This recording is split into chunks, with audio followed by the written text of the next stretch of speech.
ഉൽപ്പത്തി അധ്യായം 25. അബ്രാഹത്തിന്റെ സന്തതികൾ. അബ്രാഹാം കെത്തൂറ എന്നു പേരായ ഒരു സ്ത്രീയെ വിവാഹം ചെയ്തു.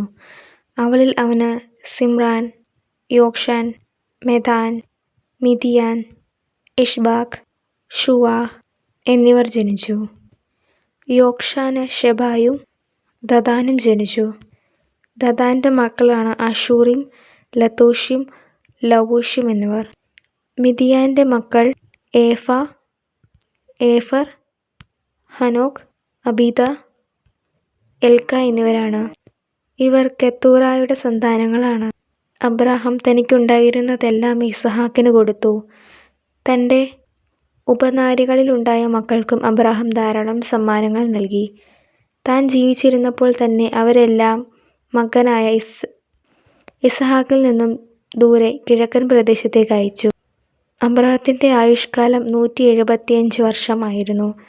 തന്റെ വർഷങ്ങൾ പൂർത്തിയായപ്പോൾ തികഞ്ഞ വാർദ്ധക്യത്തിൽ അബ്രാഹാം അന്ത്യശ്വാസം വലിക്കുകയും തന്റെ ജനങ്ങളോട് ചേരുകയും ചെയ്തു.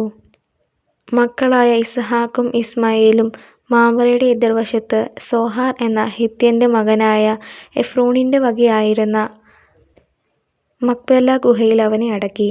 ഹിത്യരിൽ നിന്ന് അബ്രാഹാം വിലയ്ക്ക് വാങ്ങിയതായിരുന്നു ആ വയൽ.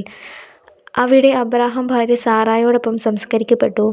അബ്രാഹത്തിന്റെ മരണശേഷം ദൈവം അവന്റെ പുത്രൻ ഇസഹാക്കിനെ അനുഗ്രഹിച്ചു. അവർ ബെർനാലറോയിൽ പാർത്തു. ഇസ്മായേലിന്റെ സന്തതികൾ. സാറായുടെ ദാസിയായ ഈജിപ്തുകാരി ഹാഗാറിൽ അബ്രാഹത്തിനുണ്ടായ ഇസ്മായേലിന്റെ മക്കൾ ഇവരാണ്. ജനനക്രമം അനുസരിച്ച് ഇസ്മായേലിന്റെ മക്കളുടെ പേരുവിവരം.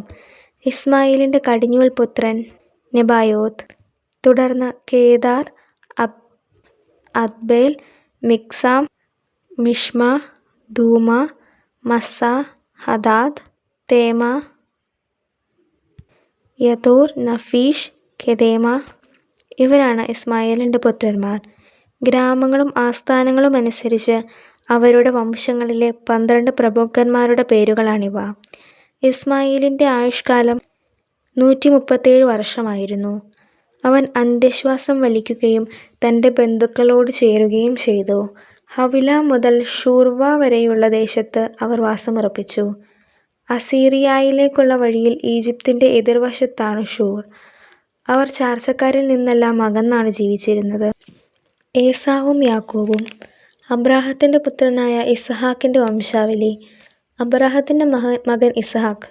ഇസഹാക്കിന് 40 വയസ്സുള്ളപ്പോൾ അവൻ റിബെക്കായെ ഭാര്യയായി സ്വീകരിച്ചു. അവൾ പാദാൻ അരാമിലുള്ള ബത്തുവേലിന്റെ പുത്രിയും ലാബാന്റെ സഹോദരിയുമായിരുന്നു. അവർ അരമായരായിരുന്നു. ഇസഹാക്ക് തന്റെ വന്ധ്യയായ ഭാര്യയ്ക്ക് വേണ്ടി കർത്താവിനോട് പ്രാർത്ഥിച്ചു. കർത്താവ് അവന്റെ പ്രാർത്ഥന കേൾക്കുകയും റെബേക്ക ഗർഭിണിയാവുകയും ചെയ്തു. അവളുടെ ഉദരത്തിൽ കിടന്ന കുഞ്ഞുങ്ങൾ മല്ലിട്ടപ്പോൾ അവൾ കർത്താവിനോട് ചോദിച്ചു, ഇങ്ങനെയെങ്കിൽ എനിക്ക് എന്ത് സംഭവിക്കും? അവൾ കർത്താവിന്റെ തിരുമനസ്സറിയാൻ പ്രാർത്ഥിച്ചു. കർത്താവ് അവളോട് അരുൾ ചെയ്തു, 2 വംശങ്ങളാണ് നിന്റെ ഉദരത്തിലുള്ളത്. നിന്നിൽ നിന്നും പിറക്കുന്നവർ 2 ജനതകളായി പിരിയും. ഒന്ന് മറ്റേതിനേക്കാൾ ശക്തമായിരിക്കും. മൂത്തവൻ ഇളയവന് ദാസ്യവൃത്തി ചെയ്യും.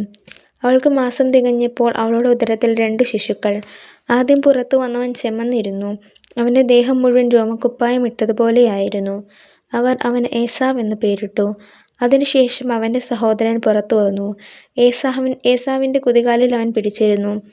അവനെ യാക്കോബ് എന്ന് വിളിച്ചു. ഇസഹാക്കിന് 60 വയസ്സായപ്പോഴാണ് അവൾ അവരെ പ്രസവിച്ചത്. കടിഞ്ഞൂൽ അവകാശം. കുട്ടികൾ വളർന്നു വന്നു.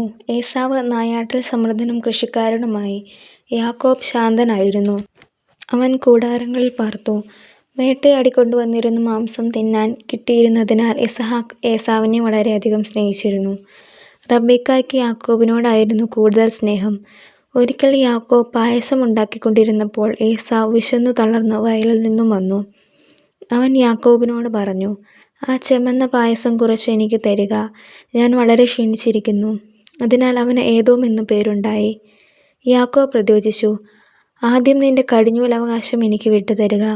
ഏസാവ് പറഞ്ഞു, ഞാൻ വിശന്നു ചാവാറായി. കടിഞ്ഞൂലവകാശം കൊണ്ട് എനിക്കിനി എന്ത് പ്രയോജനം? യാക്കോബ് പറഞ്ഞു, ആദ്യം എന്നോട് ശപഥം ചെയ്യുക. ഏസാവ് ശപഥം ചെയ്തു. അവൻ തന്റെ കടിഞ്ഞൂലവകാശം യാക്കോബിന് വിട്ടുകൊടുത്തു. യാക്കോബ് അവന് അപ്പവും പയറുപായസവും കൊടുത്തു. തീറ്റയും കുടിയും കഴിഞ്ഞ് അവൻ എഴുന്നേറ്റ് പോയി. അങ്ങനെ ഏസാവ് തൻ്റെ കടിഞ്ഞൂലവകാശം നിസ്സാരമായി കരുതി.